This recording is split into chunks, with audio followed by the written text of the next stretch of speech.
So in this video, let's compare Samsung's latest smartband, the Galaxy Fit 3 versus Galaxy Watch 6, and can it replace your Galaxy Watch or not? Let's find out. First, let's compare the design and display.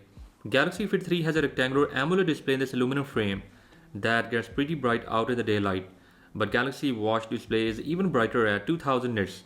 Galaxy Fit 3 has a surprisingly high resolution display that doesn't look pixelated.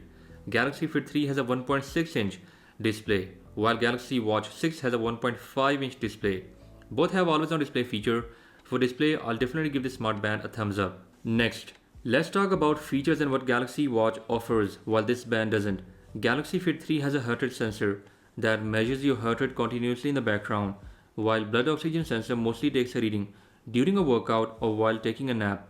There is no BP and ECG monitoring feature here.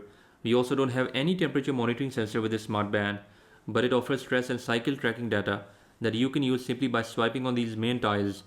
This band is running on a custom operating system where you cannot install any new apps or watch faces, but it offers about 100 watch faces preloaded within the Samsung wearable app. This band offers auto workout detection, but since there is no GPS, so it relies on phone to accurately map your workout.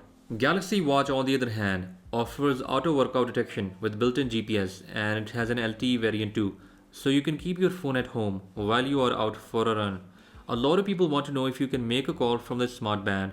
Since there is no mic and no speaker here, so you cannot make or receive a call, but you can accept or reject an incoming call that will be transferred to your phone via Bluetooth.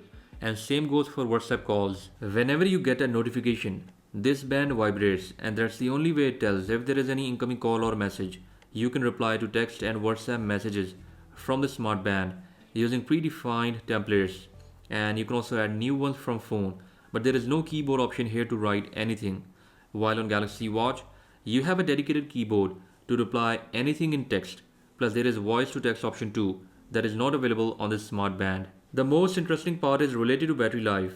Galaxy Fit 3 offers 13 days of battery life on a single charge, and that's if you're not using always on display mode, while Galaxy Watch 6 offers around 2 days of battery life without AOD mode. Charging this band is easy too. There is no wireless charging option, but it offers 2-pin wired charging that can charge it to full in around an hour. For $79, quality of this smartband has really impressed me a lot, and I can definitely suggest you guys to check it out. If you want to buy it, its link will be down in description. In upcoming videos, I'll be comparing accuracy of heart rate sensor and workout activities of this band versus Galaxy Watch, so make sure you are subscribed. And with that being said, I'll catch you guys in the next one. Until then, bye bye.